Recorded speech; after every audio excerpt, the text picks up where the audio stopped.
देशाच्या एका मोठ्या राज्याचे माजी उपमुख्यमंत्री आपल्या अस्तेपायी देशातील सर्वात आघाडीचं राज्य असणाऱ्या महाराष्ट्रातल्या आपल्या धर्माच्या पवित्र स्थळाला भेट देण्यासाठी येतात. अशा वेळी त्यांची सुरक्षितता ही आपल्या राज्याची जबाबदारी असते. प्रशासनाकडून त्यांच्यासाठी योग्य ती सुरक्षा व्यवस्था पुरवलीही जाते. मात्र हे राजकारणी ज्या ठिकाणी भेट द्यायला येतात तिथल्याच सेवेदाराकडून या राजकीय नेत्यावर जीवघेणा हल्ला करण्याचा प्रयत्न होतो. आणि त्याच वेळी तिथं ड्युटीवर कार्यरत असणारा राज्य पोलीस दलातील एक धाडसी मराठी वाघ पुढे सरसावत तो हल्ला रोखतो. त्या हल्लेखोराचा वार स्वतःवर झेलतो. परिस्थिती त्याच्या जीवावर बेतते, मात्र तरीही हा वाघ मागे हटत नाही. त्या राजकीय नेत्याचे प्राण या घटनेत वाचतात, मात्र मराठी वाघ या दुर्घटनेत जखमी होतो. मी बोलतोय त्या नांदेडमधील गुरुद्वारा दर्शनासाठी आलेल्या पंजाबचे माजी उपमुख्यमंत्री सुखविंदर सिंह बादल यांच्याबाबत. सुखविंदर यांच्यावर नांदेडमध्ये हल्ला झाला होता. यावेळी सुरक्षेसाठी तैनात असणाऱ्या मराठमोळ्या संतोष केंद्रे या पोलीस अधिकाऱ्यानं त्यांचे प्राण वाचवले. वरवर ही गोष्ट साधी वाटते, मात्र या प्रसंगानंतर सुखविंदर यांच्या पत्नीनं घेतलेली भूमिका आज या मराठमोळ्या योद्ध्या इतकीच देशभर चर्चेत आली. त्यामुळे नक्की काय होतं हे संपूर्ण प्रकरण आणि बादल कुटुंबियांनी या हल्ल्यानंतर अशी कोणती गोष्ट केली ज्यामुळे संपूर्ण देशभर त्यांचं नाव वाखाणलं जातंय आणि या हल्ल्यामध्ये महत्वाची भूमिका बजावणारे, बादल यांना या हल्ल्यात वाचवणारे संतोष केंद्रे नक्की कोण आहेत, यावरच आपण पुढची काही मिनिटं बोलणार आहोत.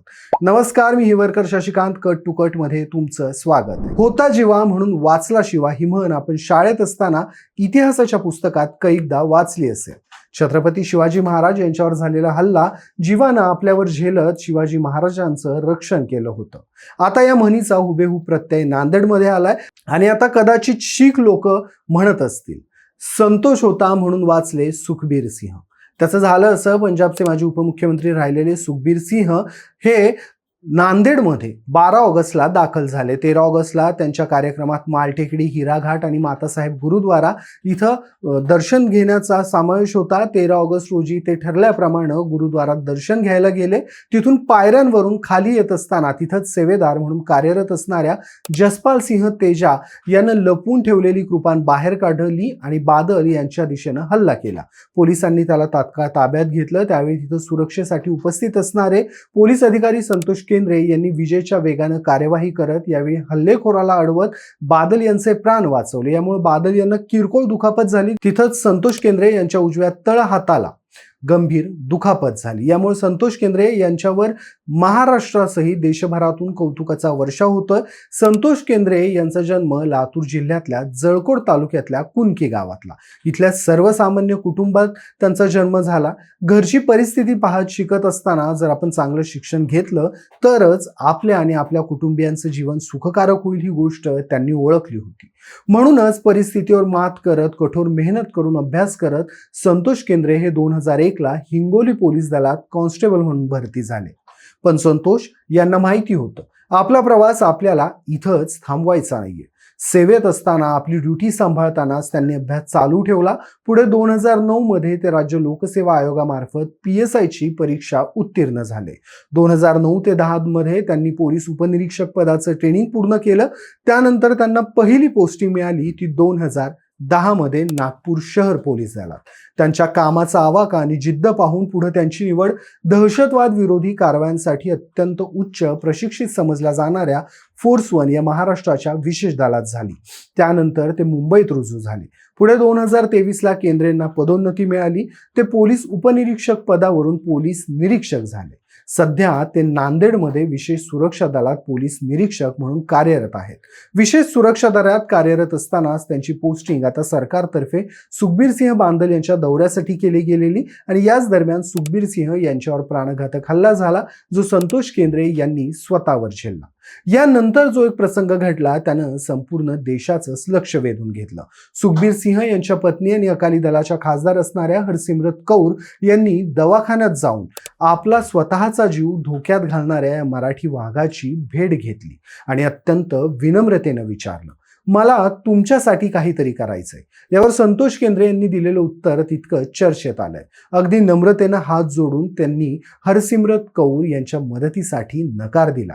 सोबतच हे माझं काम आहे असंही म्हटलं. यावर हरसिमरत कौर यांनी जी पुढची प्रतिक्रिया दिली ती खूप बोलकी आहे. त्या म्हणाल्या, संतोष, तुम्ही सुखबीरजी आणि हल्लेखोर या दोघांमध्ये एखाद्या मानवी ढालीसारखे उभे राहिलात.